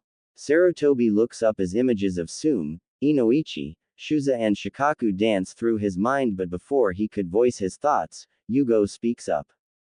I would love to teach you Uzumaki-san. Naruto looks at her with a critical eye. Although he heard her apologize that one day he still was guarded. He doesn't throw out his trust foolishly. And why would you want to teach me, Anbu-san? Aren't you the one whose arm I have taken? Yugo nods slowly. Naruto stands back up and approaches the woman. He looks deep into her eyes, a mere 5 inches apart. Yugo quickly became lost in Naruto's eyes. Eyes of the deepest blue she had ever seen. Eyes of a boy who has long since stopped caring about the world. Eyes of one who has dealt with a soul-gripping sadness. She felt something build up in her. A deep feeling in her stomach. At that moment all she wanted to do was embrace Naruto in a hug and comfort him forever. She refrained at the risk of getting jammed in the neck by a poison-tipped Senbon needle. Naruto, as if sensing Yugo's emotions, takes his eyes off of her and looks up. What is your name? I have seen you on several occasions and yet I do not know your name. Tell me, Anbu-san, and I will allow you to train me. Yugo nearly smiles happily and she gets to her feet. None of them had noticed that Sarutobi had left with a smile. My name is Yugo Azuki. Former member of Root Anbu. Instigator of the attack that changed you, a woman who is deeply and severely sorry for what she has done to you, Naruto. Yugo ends her sentence with a deep bow. Naruto approaches again and lifts her chin with his fingers to look into her tear-brimmed eyes. Anytime someone should be bowing to me is when they are either begging for mercy before I kill them or because I control them. He has Yugo stand back up and is a bit surprised to notice that she is only about a foot taller than he is. I am not killing you and you are not under my control. Therefore never bow to me, Azuki-san. Yugo didn't know what to do. The way Naruto had said that sounded almost number. It definitely wasn't that. Thank you, Naruto. Naruto nods. Now I'm sure in order to teach me ninjutsu you need 2 hands, am I correct? Yugo nods. It's okay, Naruto. We'll figure something out. Naruto grins. I already have the solution to your problem. Yugo looks at him confused. Naruto merely smirks and vanishes into his bedroom. He returns a minute later holding a jar. The jar was full of yellow liquid and glowing with numerous preservative seals. Yugo widens her eyes when she sees what this jar was preserving. My arm. Correct, Yugo-san. The day I took your arm I kept it. It was also the same reason why you are still alive today. That day I found out about the Kyuubi and asked that group of dumbass villagers and shed some of my first tears. I saw your eyes. Eyes of a person that felt no hatred for me, no emotion at all, in fact. I let you live because I felt you could redeem yourself. Regain your emotions as I lost mine. Yugo gasps. I spared you because I didn't want to kill you. It's that simple. He raises the jar to her. I can reattach your arm in the span of an hour. Would you like me to do so? Yugo's body moved on its own without her consent. It just reacted. That is how Naruto Uzumaki found himself in a bone-crushing hug from Yugo Azuki. Scene change. Sarutobi smiles as the image fade from his crystal ball. Things were finally beginning to look up. At least that's what he thought. He knew Naruto was probably never going to return to the way he was, but at least someone was finally there for him. He just hoped Naruto would be ready for Danzo. Perhaps the 4 other shinobi clans on his side would get involved. He sighs and decides not to think about it for now. Besides, he had a huge stack of paperwork to get signed. Scene change. Sai calls Danzo. A second later, a young man seemingly melts from the shadows. "How may I serve you?" asks Sai in an emotionless voice. "I want you to keep an eye on one Naruto Uzumaki. The puppet user. Yes. He shows great potential. I want to observe him. Keep track of his movements and make sure Azuki is doing her job." Sai nods but then asks another question. "Are you even sure Azuki is going to cooperate?" Danzo glares. "She had better if she knows what's good for her. Now go. Do not get caught and do not try and enter Uzumaki's home." Sai raises an eyebrow. Danzo sighs and says, "Uzumaki's home is riddled with traps so advanced they took our 4 highly trained Hyugas and numerous others over the past year. If you enter his home you will be killed. Ink drawings or not." Sai nods the bows. "Now go." "Hi Danzo-sama," says Sai before vanishing back into the shadows. Scene change. Yugo sat on the couch and watches mesmerized as Naruto practices with Yoshino. The puppet was moving in patterns far more graceful than anyone living could move.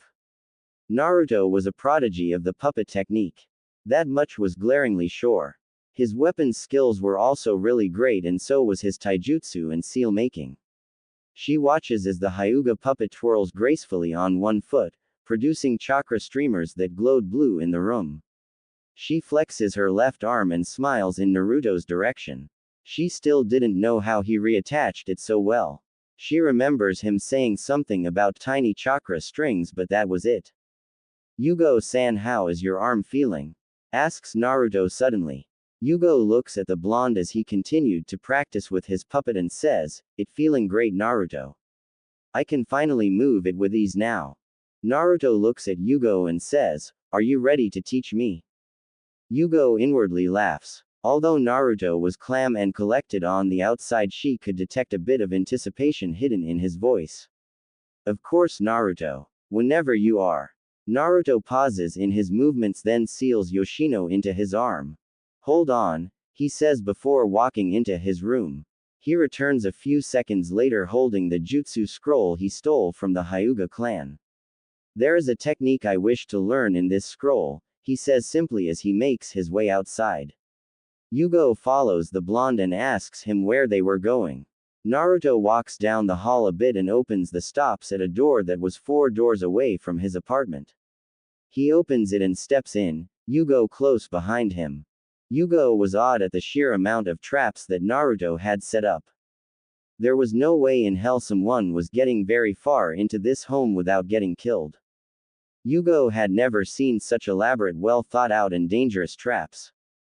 Add to the fact that Naruto's puppets patrolled the place constantly and attacked anyone Naruto deemed an enemy without mercy and without tiring, and it kind of unnerved her a bit. They made their way down a slanted hallway for what seemed like 2 hours before Naruto finally speaks. "We're here," he says as he opens a door marked Dojo. He steps in and signals for Yugo to follow. She obeys and widens her eyes at the sight. This dojo had everything needed in order to train. Weights, weapons, targets, a post, numerous open scrolls, a few books, and numerous instructions for different puppet techniques. There was also a small letter taped to the wall right in the center. It was from Sasori of the Red Sands. A taunt to Suna. Naruto turns to looks at Yugo and says, "So what must I learn first?" Scene change. Sasuke Uchiha. A boy with principles. A boy with nobility. With the respect of the entire village. A boy who in his eyes could have no rival. Yet this Uzumaki Naruto was treading all over those beliefs. He grits his teeth a bit. Naruto was talked about all over Konoha. He was quite famous. But not in a positive way. His very name struck fear into the hearts of some of the villagers and inspired angry mobs in others. Sasuke felt a bit of jealousy for this boy. He was a dead last student when he used to attend the academy. Now he was strong enough to kill Hyuga Jonins with traps alone and turn them into puppets. He was stronger than him. Sasuke grits his teeth. He had to train harder. Naruto was not going to surpass him. Not ever. Scene change. Tsuchi was an orphan, a boy of unknown origins. The only family he ever had was his older sister. She had gone missing a few years back though. He didn't like this Naruto. Didn't like him one bit. The guy acted like he was above everyone else. Yes, he heard the stories. He heard the rumors. He had even heard some of the villagers call the boy the Kyuubi. He didn't care. He saw Naruto as a stuck-up little brat who needed to get over himself. He huffs as he punches the training post for the 400th time. He had other things to worry about, like getting stronger and locating his sister eventually. His reddish-pink hair swaying in the wind. Scene change. Neji Hyuga sat in his room and pondered. Never in his life had he seen someone fight a Hyuga so effortlessly, and yet this blonde boy a year younger than himself had utterly humiliated the entire clan. He sighs. He had training to do. Perhaps he would listen to the words this Naruto had said to Hiashi and modify the Juken. Who knows? Perhaps it was possible to take it to all new heights and defeat the fate of the Hyuga clan. Time skip. It was 10 at night when the doors opened and out stepped Yugo and Naruto. Naruto looks at the Anbu woman and says, "I thank you for today's lesson. I look forward to tomorrow." Yugo smiles and grabs Naruto in a hug. He would never get used to that and had to fight the reflex of jamming a kunai in her ribs every time she had done it, and counting now it was the 6th time. He wondered why she was suddenly so affectionate. Perhaps it was her way of being grateful for him accepting her apology and giving her arm back. He didn't know, nor did he really care. Yugo lets go of him and says, "I look forward to it as well, Naruto. Take care." She then vanishes. Naruto smirks and walks over to his apartment room. "I've been taking care since I could walk," he says in an amused voice before closing his door. He didn't notice that Yugo was still there, sitting on his roof and smiling sadly. Her heart ached. She was in pain for the way Naruto was. Because of this village, because of her. Naruto. Scene change. Sai materialized in front of Danzo bowing. "Well?" asks the old war hawk Anbu. Sai clears his throat before speaking. "I seems that Yugo-san is growing attached to him." Danzo raises an eyebrow. "Not only that, but it seems that she is training him in the arts of both ninjutsu and genjutsu. And Uzumaki actually let her get that close to him. It appears so, Danzo-sama." Danzo looks up and rubs his chin. "This is most interesting. Anything else?" Sai nods and says, "Actually yes. Uzumaki has returned Azuki's arm to her and didn't seem to care when she embraced him." Danzo looks Sai in the eye. "Is the boy growing soft?" "Not in the least, sir. He just trusts her a bit more is all." Uzumaki still holds that burning desire in his emotionless eyes. Danzo smiles. "Good. Continue keeping tabs on him. Approach him with my message on the day of his graduation exams.